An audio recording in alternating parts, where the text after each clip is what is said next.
to another edition of the Contractors' Secret Weapon weekly podcast with your hosts, Dave Negri. This program is dedicated to helping contractors, remodelers, painters, roofers, roof cleaners, and business owners in the construction industry gain an unfair advantage over the competition. This program supplies you with information that the competition doesn't even know exists. This session brought to you by ContractorsSecretWeapon.com. Before we get into the conversation with you, I just want to do a shout out to our sponsors who help promote Contractor Secret Weapon and just some of the things that they have in store for you, our listeners. Hey, is your phone ringing enough? Do you want it to ring more with highly motivated and qualified buyers that contact you, the contractor, directly? No more waiting for the phone to ring. Just answer that phone. Best Home Services leads are dedicated to making your phone ring with motivated buyers that call you directly. There's no obligation to talk with them. Just go to contractorsecretweapon.com/money. Fill out the form to secure your discount on the setup fee. Do it today. This special will not last forever. Check them out at contractorsecretweapon.com/money. Running a small business is no easy task, and I should know because I had a service company for almost 10 years. I am the founder of a software called Radius Bomb, and it's unbelievable. And for all the listeners of Contractor's Secret Weapon, we have a special offer for you to check out. If you want to send hyper-targeted, laser-focused, super personalized postcards to your exact prospects using a map while sitting in your underwear, then go to contractorsecretweapon.com/Radius Bomb, and we'll give you your first 100 postcards for free. Just go to contractorsecretweapon.com/Radius Bomb.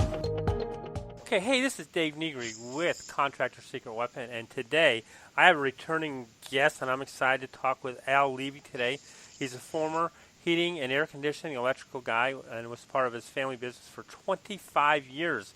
He created the systems in his family business that allowed him to sell his shares of the family business at the young age of 50 to pursue a consulting career to other business owners and create less stress and more success by helping them implement the systems and manuals that help the family business become more streamlined.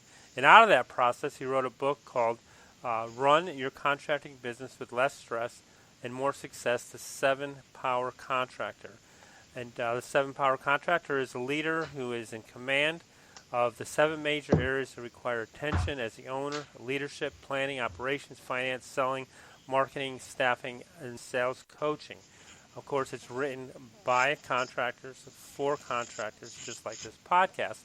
And I'm excited to have Al on the program today because we're going to discuss what contractors should be doing to focus on the fourth quarter for success in next year. So, Al, thanks so much for being with us today.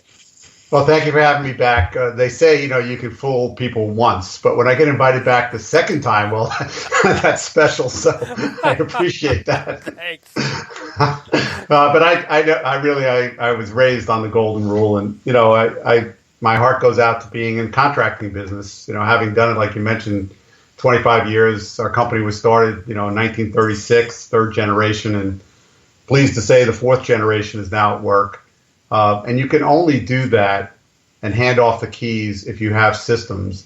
And you have to plan, Dave. That's the big thing. The number one most important thing of all of those powers you rattled off, and the planning, operations, staffing, sales coaching, marketing, financial, all of them are important. But you got to start with a plan. And to me, my favorite expression that I was told, which is either you plan or you get planned for, and you're not going to like the results. So That's a mantra that I always buy into. Yeah, and I had this thought the other day when I was thinking about our interview, because we were talking, so we're going to talk about the, planning for the future, and so many guys become the slave to their business. And when I was thinking about you and your systems, actually, you've created systems, and every successful business owner has created systems to become the slave to their business instead of the person. Yes, that's a great way to say it. I think, what happens in business, people are not robots that you work with, but you do need to see it as, what are the boxes it takes to run your company. But that's getting a little deep in the woods. I'm going to back up and share a story, which is, sure. year after year. Originally, before we got into the plumbing, heating, cooling, electrical business, we were just in the heating business, which, trust me, Dave, is pretty stressful because if you don't have a great heating season, there's no money for a whole year. So you pray for things to break. Well, I don't want to wish anybody a misfortune, but yeah, I guess that'd be Well, it's like the hurricane. The roofers are being killed with business now. Yes. Are they going to throw it away? No. Matter of fact, it's hurt. Actually, the hurricane has hurt a lot of them because they can't keep up with it. No, and your reputation gets ruined. There's a lot of things, but planning, which I got really good at, is because I got tired of waking up every day to the fire that I thought I put out yesterday. And I was so busy in what I call firefighting, I was never in fire prevention. And to the best way to think of it as you move into the fourth quarter, this is your golden opportunity to finally spend a portion of your day or week, your month on fire prevention. And what I learned was, I used to say to myself, you know what? I'll get to that when after the season or when I slow down. And you know what happens? You forget what you needed to address, or don't have the same dimension. The hardest thing is to address it right now. And you don't have to necessarily do anything more than write it down or type it into whatever device that you use. But what I learned to do was to use the fourth quarter to come up with what I called my top 10 list. And that was the 10 things that I thought that I wanted to do in the next year that was going to have the biggest impact on things. While I was feeling this moment of pain, it really helped me focus on the 10 things that I would want to work. Not 10,000 things, not 10 million things, 10 things that I would want to address as we move into the next year. And that is what I call a triage approach. And for the fancy word of triage is, when you're overrun by too much, you've got to prioritize. And so being forced to keep it to 10 allowed me to pick those most urgent things that I thought would be able to do. That's a really good way to get started in our conversation today. Yeah, pick out the 10 things. It's like, and when you break it down, I'm thinking about, well, that's one every implementing or working on, one every 6 weeks. Yeah, that's a great way to look at it. I think you can break it into these little nuggets and crank it out. Here is the promise that you have to say to yourself, though, is if these 10 things will either fix your biggest problem or challenge or give you the greatest chance to grow and be profitable, what is it that you're doing that you think is more important than that? And so the hard part is that when you come up with your top 10 and you look at it, put it away, and come back and look at it still in the fourth quarter, and ask yourself objectively, if I work on these, will they either fix my biggest problem or challenge, or give me the greatest chance to grow and be profitable? Because if you say that, no matter how crazy your week is, a portion of your time has to be devoted to making one or more of those on the top 10 come to fruition. Because that is what moves you ahead. That makes sense? Oh yeah, absolutely. Because if you don't plan ahead, you get stuck where you are. Like it. And I think it's then you go to Einstein's theory. If of insanity. Yes, and we've all lived insanity. I think next to the word contractor should be the next word that says insanity. Yeah. And it can be insane, but a lot of that is because we've given it permission. We've given it permission to control us instead of us. So the famous, either get out ahead of the parade or be prepared to be run over by it. Yeah. So planning really is that, getting ahead. So I'm betting that everybody listening to the broadcast, they know intuitively what are the 10 items. So they may be like we talk about, just get a written plan together. Documenting the systems and procedures it takes to run their company, fixing the holes in their existing staff, hiring better, taking young, willing people and training them, being able to have a good sales system that's repeatable by people, learning how to market better that gets your right customers at the right time, the right way, learning your financials so that you're running the company in real world financials. These are the things that you should be, if you pick a good top 10, my bet is everything that I just rattled off is really what's going to make the big change, because those tasks will always fall into that. But here is the hard one, Dave, is even people that spend a lot of money to bring me in and work with me, I call them up to see how they do on their homework. And because I recognize, I'm not trying to, but my hope is, of course, to congratulate them. But right. I recognize they need a kick once in a while, just like I needed a kick. And I remind them is that, you have spent a lifetime of winning today's battle at the expense of winning the war. If you really want to win the war, you have to work on these things that you have said that are going to make that big change. Because that battle is always going to be breaking out. The goal is not to win a battle today. The goal is to win the war. That means, again, a portion of whatever you're doing is working on fire prevention, not just firefighting. And if you will do that, I guarantee that your life will get better. Your customers will be better served. The people that are on your staff will be better served. And you will get more richly rewarded, both in less stress, more success, dollars, and everything else. But this is the work that you need to do. And the fourth quarter is a great time to kickstart this. Well, yeah, because if you wait till the beginning of the first quarter, you're 3/4 of the year behind. Yes. In essence, because you're trying to play catch up, and because technically, if you really look at it, okay, we're into the let's say we're in October, so basically the year's over.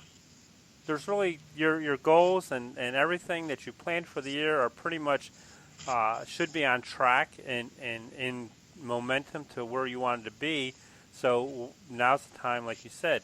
I love the word fire prevention instead of firefighting. So you're projecting to next year on, okay, this is where I was, where I want to go, and how am I going to make myself better or our company better? Dave, you hit on a concept about, coming to October, you're pretty much there or not there. Right. But that makes the assumption that everybody in the audience is doing real world accounting and budgeting, which my good friend Ellen talks about, is that, it's not tax accounting or waiting for the accountant to send you tax work. And I'm not minimizing what accountants do. Or right. No. Accountants are really good at hopefully keeping you out of jail, minimizing the taxes that you pay and delaying taxes. But that doesn't help you run your company financially in real time. No. What does is learning how to budget, how to read a P&L, how to understand the basic financial. I'm not asking you to take. Honestly, it bores the living daylights out of me. That said, I lived a long time in a family business where we didn't do that. And I'll share the pain that I hope some of you listening are going to feel, is when you run your company blind, and our end of the year would come and the accountants would stroll into the office, Dave, and say to me and my brothers, we had a phenomenal year. Go buy yourself something, pay yourself some bonuses, buy the new equipment, do whatever you do. And we only had like a month now to go scramble around and do that. Oh, but it was joyful. Yeah. But the next year, Dave, they walk in and go, the year wasn't that good. So you guys aren't getting paid. I hope you have money at home. Oh, geez, yeah. No, I'm laughing because I've been there. I know what it's like, and you've been there. And I'm sure that just about every listener here, every one of our listeners has been through it, and that the key is to try to minimize it. Yes. And budgeting, a simple budget that just tells you, where are you? And the concept I share, and take it for what it is a rule of thumb, not a replacement for real budgeting. What I share to people is they don't know, Dave, how to come up even with the right selling price. So the first column, think of a 3 columns, piece of paper. The left side of it is everything it costs to be in business, which your accountant can give you for the year. And then look at each of these items and realize, what do you have to adjust as you move into the next year, which is great fourth quarter stuff. The middle column is, what are you going to do differently in the year ahead that's going to, again, solve the biggest problem or challenge or give you the greatest chance to grow and be profitable? And add those 2 columns up, and now you get, okay, what is your break even? But it doesn't put $1 in your pocket until you figure the third column, which is, what is the gross profit you desire and need, so that you can take care of customers the way they need to be taken care of. You can take care of the staff the way they need to be taken care of. and take care of yourself now and for the long run. Yeah. This is where it starts. And it's kind of interesting because I was at a seminar and I met a guy who I said, "What's your success?" He says, "Our success is we have the best company. We went from 1 million 5 years ago to 15 million." And I'm going, "Wow, that's crazy." And he said, "But all of our people are afraid to leave us because they know they could never get a better job somewhere else that pays as much and has the benefits." And I said, "That's awesome." And I said, "And you're the highest priced guy in the market." He said, "I am." And he said, "But I can't, if I wasn't, then I wouldn't be able to treat my employees the way that they need to be treated because they are my business." Ultimately, I teach sales. And when I do sales, I do it with, technicians. I say, all right, close your eyes. I'm going to say something, and I want you to get an image. And I go, salesman. And I tell you, open up your eyes. and I say, I go around the room, and I go, what'd you think? What'd you think of? And they go, used car salesman in a plaid suit trying to sell me a used car. Right. And I said, well, yeah, because you have the wrong image of sales. Absolutely. Sales is always in the customer's best interest. Your job is to provide ethical sales. Take your blinders off. Make all of the best recommendations that are in the customer's best interest. And then describe the benefits to them, because there are basically 7 benefits to anything. Health, comfort, safety, saving money. Those are the things that we buy. The classic line is that nobody went to Home Depot because they wanted to own a drill. They needed a hole in the wall, so they had to buy the drill. Right. And that's kind of what we do. Yeah. Yes. I just thought of a word. Maybe we'll trademark it for a salesman, a buyer's representative. I like it. We already have a customer service representative. Why not a buyer representative? Yeah. And that's how I taught sales for years and years at my own company, and I've been doing it for 15 years with contractors everywhere. And because I know that it is, but anybody that's quoting a price needs to know why you need to charge the right price. Right. And this is where it's weird to owners. You need to charge the right price because it's in the customer's best interest, not just yours. Because this is when years and years ago, when I finally did my break even and I recognized what the selling price was, because we used to buy something for $30, pay a guy $30, charge $100, and figured, wow, look, there's $40 profit. And we didn't know anything about, indirect overhead. We didn't think about, the cost of trucks, insurance, answering the phone. I mean, honestly, the whole long list of everything that you have to figure in. And so my brother and I were figuring out a toilet. And it comes out to $400, and he and I look at each other, and my brother says, do it again. And so I did it again, and it comes out to $400. And it was both the scariest and the most enlightening day because in that moment I recognized the myth that everybody's your customer is untrue. Mm-hmm. Yeah. That if we're going to do, and so I recognized who are the 3 people that you most fear when they call you.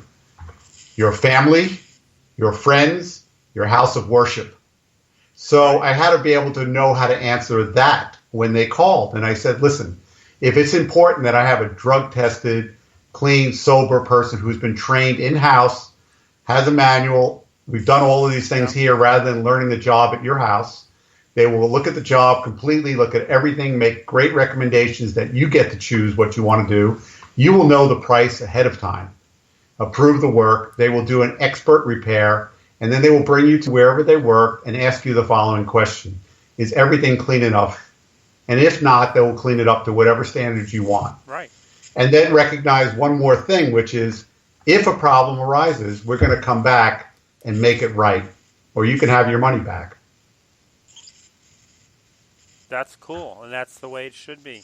I think that, and because now, I love the way you said, because it's in the customer's best interest to charge the right prices, and I see so many times where the customer has been cheated by the low price guy because he left the job because he figured he wasn't making any money, or he did the job inferiorly, and they have to hire someone to come back to redo the job. So yes, I love that. It's basically your prices, and they're going to be higher price. You are going to be higher price, but it is for the customer's best interest that they get serviced properly, and no matter what happens, they are always taken care of. I love it. I think the thing about the high price, so people are listening, they don't get scared off of this. I am not advocating that you be unfairly high price. No. I want you to understand. Years ago, Dave, guys had terrible callback rates. Do you know what I mean by callback, where they have to go back for their mistakes? If you stink, you are not worth one more penny. You do not get the right to punish me. Right. But if you do what I say, which is you have manuals and training in a training center, and you approve them off the task, and they know how to do the right repair, and that minimizes callback. Because the last I checked, most people, they're dual income, they have to go to work. As much as they don't like to pay whatever they're paying today, to have to take off work tomorrow is incredibly difficult on them. Now, you can never eliminate callbacks. The goal is to minimize it. Right. And just so if you know the right price and you can bring more people on, yes, your price will be more expensive than the low discounter who doesn't do the job right, doesn't do it ethically, doesn't do all of the things, don't know all their costs and everything else that's required, because we're not selling that level of service. It is, again, in the customer's best interest to be able to do that. And customers will pay that if they understand what they're getting. Now, the part about this is that if you really are that good, well, put your money where your mouth is. And the guys that I work with have leading industry warranties. Mm-hmm. So that means that it's not like what you were describing, the low bidder kind of guy. Right. We used to refer to that as a taillight warranty. Do you know what a taillight warranty is? No. When the truck pulls out of the driveway and you can't see the taillights, the warranty is expired. Right. Expired. And, maybe 30 days, 60 days, right? Well, my guys, they all cover whatever they do, a year, 2 years. Some of them even cover 3 years, the repair work that they do. Because they're going to do an expert repair, do the whole job, not a piece of the job, and sell the customer the right thing that gives them the benefits they're looking for. Health, safety, comfort, right. Less energy used, of saving money, whatever those things that they want. And they're going to deliver on that. And that's really what you need to be doing. So if this is resonating with you, can you see how this is a top 10 that you want to be working on? Because Dave, I do want to speak to next level if it's okay to jump in. Yeah, absolutely. Go for it. So top 10 is really what I want you to do right now, fourth quarter, looking ahead. But as you progress, planning power, which is what I learned years ago, and that came from a very painful moment. I came back to my shop of 70 people. I was looking for somebody to help me do this project. I went to desk to desk to desk, and nobody could help me because they were all too busy. So I said, well, whatever you're busy with, you just grab it up and come into the conference room. And this was back in the days of paper. And I had them pile it up on this giant mound of paper on the desk. And we start to dig through it, and here's what we find out. That there were two people working on the same project, unbeknownst to one another, or they were working on the project that they thought that I absolutely wanted them to do, which I had no idea because I never gave them that project, and it wasn't important to me because we never communicated. So out of that misery, what we created is what I advocate to everybody. So picture a funnel, an oil funnel, or any type of funnel, wide at the top, is your master project list. The creation of your master project list at your business is all of the things that you want to work on, projects, and some of those are good habits, steps of discipline, learning how to delegate better. There's a lot of things that are not just projects, but maybe cleaning up your warehouse, or getting better at parts or controls or training, whatever those things that you need to do, learning how to budget, one of those things we talked about. Those would all hit your master project list, the top of the funnel. And typically with the contractors I work with, it's no less than 100 to 150 projects and habits, of which I don't expect anyone to get it done in anything less than 3 to 5 years. Trying to change that much at one time is total chaos. So you have to boil that list down with those two giant filters I've said a couple times in this call. So imagine you have two giant strainers, and one strainer is biggest problem or challenge. And what I say is, so your technicians go 20 minutes from your shop. They either don't have the trucks are not set up right, they don't have the right equipment, or they don't have the right training to do the calls. That's a problem or challenge you have to fix. Or growth and profitability. You're not charging the right price, or you're not marketing well enough, or you're not selling enough products and services that your customers are dying for. These would be reasons for ending up on your master project list. And with these two strainers, we've strained that whole big list down to your top 30. And that top 30 list is, if you and I, Dave, were working together, a year from now, we would see how many of those 30 projects made the big impact. Fix the problem or challenge, help you grow and be profitable. That said, you cannot work on 30 things at the same time and be effective. So one more time, use those same strainers and get that big 30 list down to your top 5. And the top 5 list is what you emerge with. And every week, no matter how crazy your week is, you have to do some time working on the top 5. Because you said if you work on these 5, you're going to fix the problem or challenge or grow and be profitable. That is where you need to head to. And that's what I call planning power, which is working on the right thing at the right time, the right way.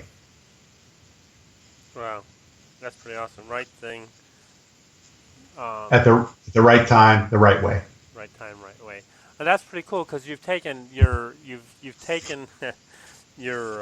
I'm looking at your list of chaos, because basically that's what it is, and you're bringing it down and you're boiling it down and you're bringing it down to the top 5 things that you know that will make the most important impact on your business. And because we have a tendency to put out little fires, and they don't really work, instead of taking a look at the whole overall thing and bringing it down. If I do these 5 things, it might eliminate most of the other stuff. Yes. And when I work with clients, one that's always on the top 5 is documenting the policies and procedures it takes to run your company, or what I call operating manuals. Otherwise, if you're going to have to talk your way through the rest of your life trying to manage your staff, and the staff is not stagnant. It's a moving train. Yeah. There's always new people coming. There's always people leaving. You don't know who you're talking to, and trying to run a company by talking really is not even worth the breath. Dave, can I hold you accountable to what you and I talked about 6 months ago in the hallway? What would that conversation go like? Dave, I told you, to put on those shoe covers when you go on the call, and Dave looks at me and goes, no, you didn't, Al. Yeah. Yes, I did, Dave. No, you didn't, Al. Everybody has lived that conversation. So here's what I promise you. Talking your way through your business isn't worth the breath. The second worst way to run your company, and this is speaking from experience, because trust me, I tried it for years, was putting up one-way memos. Every shop I ever go to, Dave, as soon as I arrive, in the kitchen it says, your mom doesn't live here, wash the dishes. Right. And then, in the bathroom it says, put the toilet seat down or put the toilet seat up. And, and basically all that it is shouting at people. And the people that read it go, well, they can't be talking about me. They must be talking about somebody else. So one-way memos and talking is not the way to run your company. One of your top 5s, if you really want to get ahead, is you have to get down to creating the operating manuals, the policies and procedures it takes to fill the boxes at your company, the boxes on your organizational chart. That is what's going to make the most monstrous difference as you move ahead. And that's a long process, isn't it? It is and it isn't. It took me a year to write the outline, and I didn't quit my job as I was working. But as I was working, I was making notes of the tasks and things that we do for each of the organizational boxes on the org chart as I sat with people about the tasks that go on. It will take a long time if you're going to try and write the perfect 100% manual, which is totally undoable. Sure. But if you wrote, the manuals for 80% of what goes on at your company, the 20 doesn't throw you. It's just doing the 80 time and again. That's why I created the manuals. That's why I've been out selling them for years, because, you got to answer the phone, you got to pay your bills, you got to dispatch, the tech needs to know how to run and do it, and then whatever work that you do. It's really all pretty much, it's more similar than dissimilar. But here's what I did for those who are listening that can't do what I said. When you are doing the work, make a note of what you're doing. Mm-hmm. Take 5 seconds more. And that is already the beginning, even if it's just bulleted, to let you know the things that you have to expand on to create the manuals that it takes to run your company. And today with technology, it's got to be so much easier, because I know myself, I'll do, stuff on the road, and I'll actually record it and then send it off to get it transcribed. Yes. Yeah, there's a lot of ways to do that. So on target. Yeah. But you got to free yourself up. You got to let the tools help you. Yeah. And actually, in many ways, the goal of great manuals is that they need to be written in the way that they don't sound like a law book or a legal thing. It's really like a big brother or big sister coaching you to get better at your job, whether you're accounts receivable or accounts payable or customer service rep or dispatcher or technician. These are the key positions at most companies, most contracting companies. And that's really what well-written manuals, like the ones that I created all those years ago and like I've been using all these years, that's how they're written and designed. And that's kind of the same thing. But again, for people who can't work with me or can't do it, you can still, that isn't a reason not to do it. What you need first is just an outline of the tasks that you do, and then you can build it from there. If you build 1 page or 2 pages of policy and procedure and get it to everybody trained on it, you're already further than where you are today. Yes, absolutely. Yeah. It's just, like you said, it's just doing it in little chunks. Yes. And I know with me, a lot of times I have to actually give myself a schedule. Okay, I'm going to do this day, and Tuesday I do this, and this. And it sort of does make my day a little easier, and you can put that in it. Okay, I'm going to take 15 minutes while I'm driving, or 15 minutes or just actually think about what I'm doing on the job, and maybe video it or talk my way through it on an audio. Well, that's what's so great about YouTube today. I encourage, while you're doing the work, take 30, 60-second videos and stash them on YouTube, on your own YouTube channel. Yeah. Because you're already building some of this pathway to make it easy. More and more of us are video-oriented than readers. So there's a lot of power to that, too, as a way to incorporate the training and, do some kind of, repeating type work that really makes a difference. Yeah. That's a great way to do it as well. There's a million reasons not to do it, and there's a million great reasons to do it. Now you have to choose. Yeah. And the millions of reasons to do it could end up in your bank account. Yes. Yes. If you want to leverage yourself out, if you want to grow, there's only 2 types of companies I've ever worked with, Dave. Either it's, owners who have run out of days, in a week, weeks in a month, months in a year. They just can't create time and they can't clone themselves. So without systems, they can't leverage. And that's why I've been brought in. Yeah. Or there are companies like you described where they went from $1 million to 15 million. They're great at, creating calls. But as a guy who owned a company like that said to me, he said, I'm a lot like a swan on the water. I look graceful above the water. Underneath, my feet are going crazy. And so they need systems to be able to leverage. There isn't any company that isn't better served with systems. No, you can't grow fast, and you can't grow steady without the systems, because then you just grow with chaos. And correct. And you become the firefighter instead of the chief of the fire department.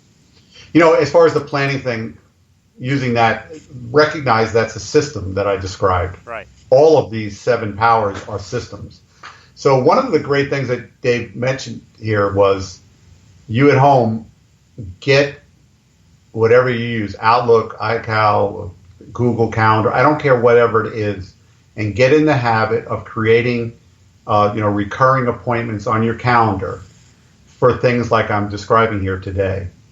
Because if it's not on your calendar, stop kidding yourself. You're not going to do it. Yeah. The reason you don't put it on the calendar or you don't create the writing is I recognize, and I was too like that, is if I don't have to write it down, I can never be held accountable, which is why you have to break that habit. You've got to get it in writing, and putting it on the calendar and making it come real. So just listing your top 10 is where we started today. Right. If you picked up the 10 things you want to do, or if you want to go further and do the master project top 30, top 5. The thing is, on the calendar, here's all that you need to do on the recurring thing. At the end of every day, my calendar gets cleared off in the following way, and this is what I want to leave you with. Every day, going back to the first day that I ever got digital equipment, was I never go to bed, and that could be 2 a.m. when I used to finish up, is did it, delete it, feel good. Didn't get to it, still need to do it, move it, or in a recurring. Right. Last one is, I've been moving this for the last 6 months and do no action. Time to reevaluate. Is it really that important, or can I just delete it? Is it really important that I would be smart to delegate it to somebody else or outsource it to somebody else who can do it? I don't have to be the only one that necessarily can do this, because if it was that important and it's been 6 months, I probably would have gotten to it. Those are the 3 things I want you to do with your calendar appointment, and that's tied back to this planning concept. That's awesome. So this has been really awesome. There's just so much meat and potatoes here. And the key is that, like you said, it's the systems, it's the creating the action plan, and making yourself accountable to get it done, so that your business can grow, and your, like I said before, your systems will be the slave to your business instead of you, the business owner. Like it. And then planning is what we're talking about. And this fourth quarter is a great time, whatever level you're at the very least, get the top 10 down on paper or in your computer or on your calendar or all of the above of the 10 things that will make next year better, and get it done now. And as you work your way through that, consider what we were talking about is expanding to getting one consolidated list that the whole company has as a master project list. If you do that, I guarantee the next year will be better. Absolutely. Wow, that's been awesome. Thanks so much. How do our listeners get in touch with you, Al, if they want to find out more about what you do and how you do it? Perfect. The best place to do is go to my website, and that is 7, Power, Power, Contractor, Contractor.com. The number 7, PowerContractor.com. Very best way to learn about what I do and how I help contractors. And then there's a way to contact me right off the contact page. Cool. And that's your book too, isn't it? It is. The 7 Power Contractor. 7 Power Contractor. So you might want to get a hold of Al or buy his book and then get a hold of Al, because then you'll understand what he's going to talk to you about. It'd be an awesome thing for you to do if you really want to grow your business to exponential levels. With less stress and more success. Thank you, Dave. Thanks, Al. It's been a pleasure. I really appreciate you spending time with us and sharing. Thank you. Again, I want to thank you for joining us and investing your time with us today. I hope you enjoyed this week's episode, and if you did, go to iTunes and give us a shout-out. You can also go to our website, www.contractorsecretweapon.com, and check out today's episode and leave us a comment in the bottom of the page. And if you haven't gotten your 15 secret weapon strategies to getting higher-end customers, get it while you're at the website.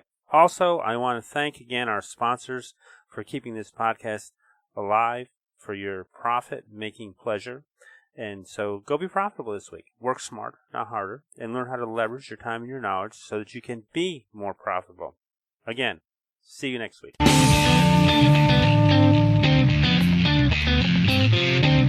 Thanks for joining us for another weekly episode of the Contractors Secret Weapon podcast with Dave Negri.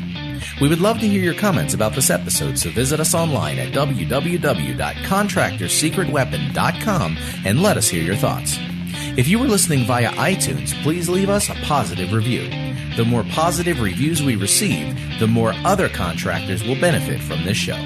Thank you, and see you next time here on the Contractors Secret Weapon podcast.